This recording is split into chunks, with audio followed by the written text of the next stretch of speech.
उसके बाद मैंने आपको कहा था इंशाअल्लाह रब्बुल आलमीन के सदके एक दिन इनकी हकीकत खोली कि ये बेनकाब होंगे और आहिस्ता आहिस्ता करके ये जलील रुस्वा होंगे इस दुनिया के अंदर भी और आखिरत के अंदर भी ये जलील रुस्वा होंगे।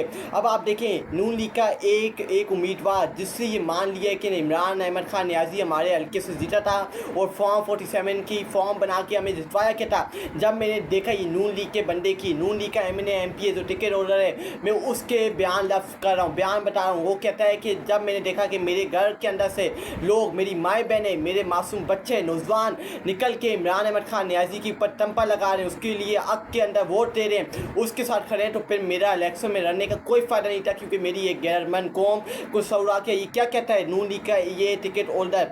जब मैंने देखा कि मेरी बेटियों ने, मेरी नौजवानों ने मेरे घर के अंदर से इमरान खान को वोट दिया है तो मैंने इसे खुशहाली से कबूल किया क्योंकि वोट मेरी आंखों के सामने कास्ट हुआ। चौधरी आबिद रज़ा कोटला नून लीग की कोटला से इनका ताल्लुक़ है। चौधरी आबिद रज़ा इन्होंने कहा है नून लीग के ये MNA टिकट होल्डर है। इन्होंने कहा कि जब मैंने देखा मेरे घर के अंदर से मेरी माएँ बहनें, मेरी बेटियाँ, मेरे नौजवान जब निकल के इमरान खान को वोट दे रहे तो मुझे पता चल गया और मैंने इसको खुशहाली तरीके से कबूल कर लिया। अगर मैं आपको ये सुनाऊँ कि इन्होंने क्या कहा है, आइए इसकी तरफ चलते हैं और आपको ये मैं सुनाता हूँ। इनका पूरा बयान मौजूद है, आप खुद सुनिए इनके एक एक लफ्ज़ कि किस तरह ये मैंने आपको कहा था ये जलील रुस्वा होंगे।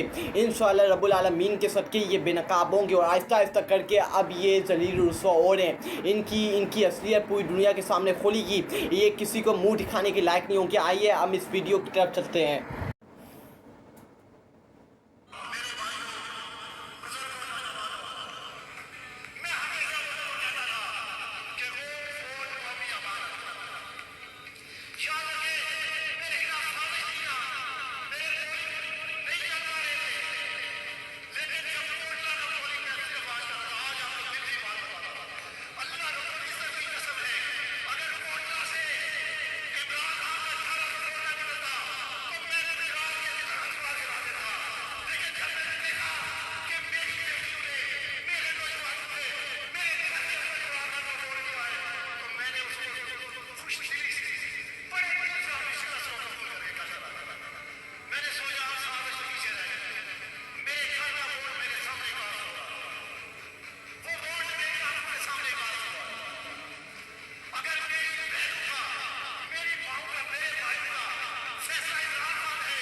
ये नून लीग का रहनुमा है, ये नून लीग का बंदा है, टिकट होल्डर है जो ये बात कर रहा है कि अगर मेरी माएँ बहनों का, मेरे बच्चों का, मेरे नौजवानों का यही फैसला है तो हमें इसको खुशहाली तरीके से कबूल करके अपने घरों में बैठ जाना चाहिए। ये नून लीग का MNA टिकट होल्डर है, इसका नाम है चौधरी आबिद रज़ा जो कोटला से इसका ताल्लुक है।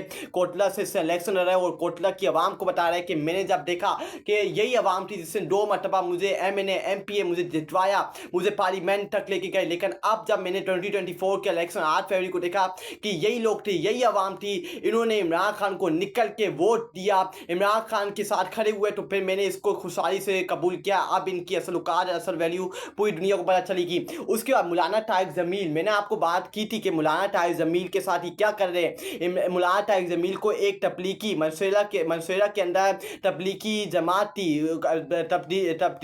तबलीग हुई थी जो मनसूरा के अंदर ये कायम हुआ था। लाखों लोगों ने इसके अंदर शिरकत की थी, लाखों लोग आए थे। मौलाना तारिक जमील ने इसके अंदर बयान देना था आवाम को।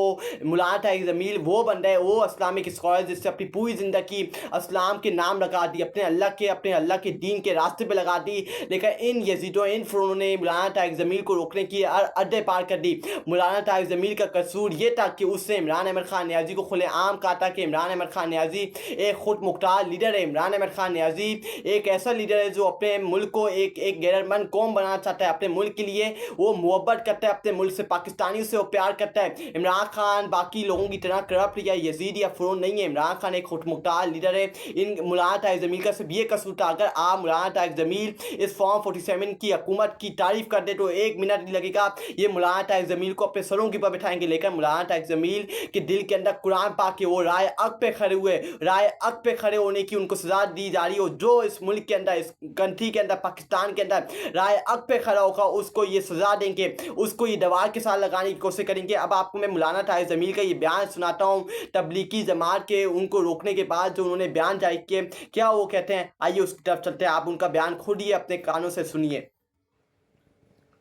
मेरी जिंदगी लग गई, मेरी 18 साल की उम्र में मैं रायगढ़ आया, अब मैं 72 साल का हो गया। कम वक्त तो मैं ये समझ में नहीं आता कि मैं एक बहुत बड़े खानदान से अल्लाह ने मुझे इधर बहुत बड़ी कुर्बानी के साथ यहाँ पहुंचाया। तो तुमने मुझे खिलौना बनाया हुआ है, जिनको बात करने का सलीका नहीं उनको तुम बिठा रहे हो, जिसको अल्लाह ने में नेमत दी है उसको तुम कांटे लगा रहे हो, ये करता है वो करता है। तुम लोग क्या कर रहे हो बैठे हो? जब अब्दुल वहाब साहब कश्फ की काफियां पढ़ते थे उस वक्त तुम लोगों को उसूल याद नहीं थी। यूसुफ कुरैशी को तुम लोगों ने बनाया हुआ है, रावलपिंडी का फैसल वो तुम्हारी साथ का साथी है। ये ये सिर्फ मेरे लिए सब कुछ। मैं तो चुप करके एक तरफ होकर बैठ जाऊंगा, मकामी से रोजा लगाऊंगा, शब जुमा में जाऊंगा, गश करूंगा, कोई तबलीग तो नहीं छोड़नी मैंने मरते दम तक। तुम्हें शर्म दिला रहा हूँ, तुम्हारे साथियों को शर्म दिला रहा हूँ कि अल्लाह से डरो, अल्लाह से डरो, अल्लाह से डरो। तुम्हारे दिलों में निफाक भरा हुआ है, मुनाफिकत